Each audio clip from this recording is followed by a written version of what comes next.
If you walk through a modern commercial building, the air might feel perfectly clean, but switch to a microscopic view, and you might find millions of biological particulates silently drifting through the HVAC system.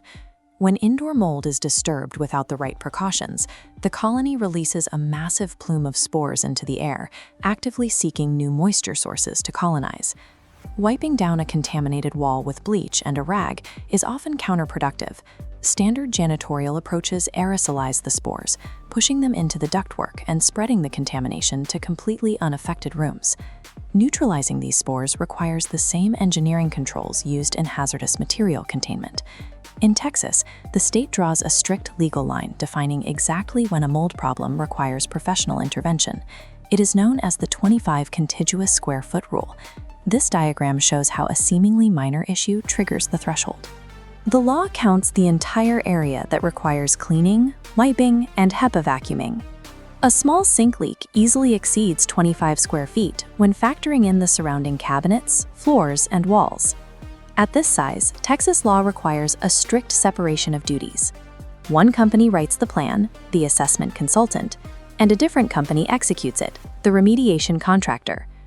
This structure prevents the entity writing the scope of work from profiting off the physical labor, ensuring the property owner is never sold unnecessary demolition. The Texas Department of Licensing and Regulation enforces these protocols, requiring property owners to receive official documentation before a single piece of drywall is cut.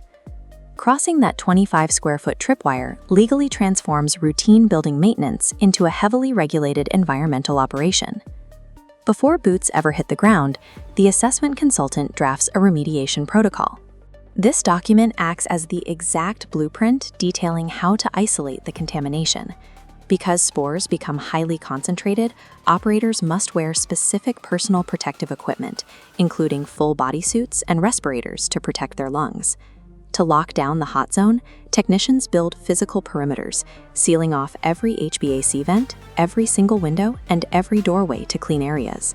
To enter and exit without breaking the seal, technicians construct a two-stage decontamination airlock.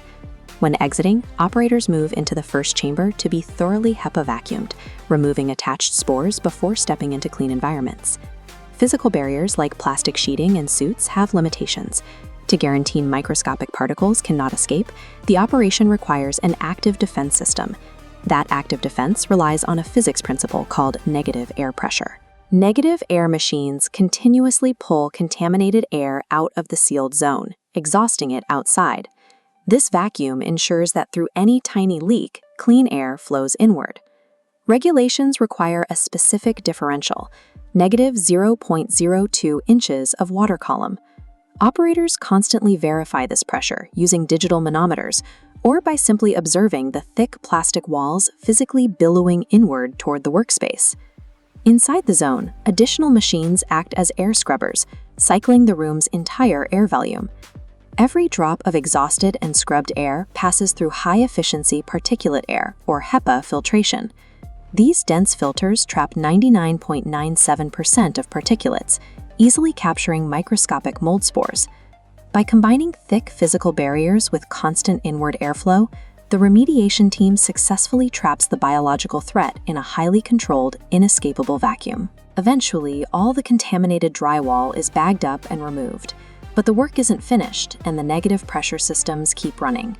Before anyone can tear down the plastic walls, the independent assessment consultant returns to perform post-remediation verification.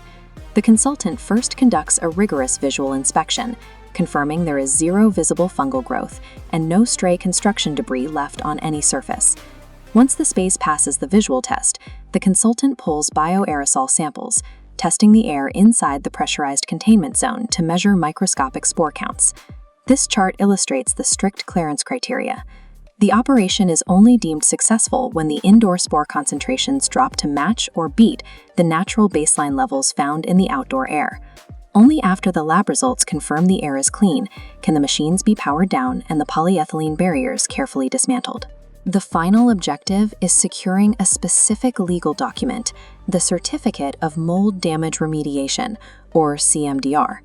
Because of the strict separation of duties, the CMDR requires two distinct signatures. The remediation contractor signs to verify they followed the protocol, and the assessment consultant signs to verify the property passed clearance. True remediation is the physical removal of fungal growth, combined with the active management of the surrounding air. It returns the building to a normal fungal ecology, using objective air data to verify the environment is clear.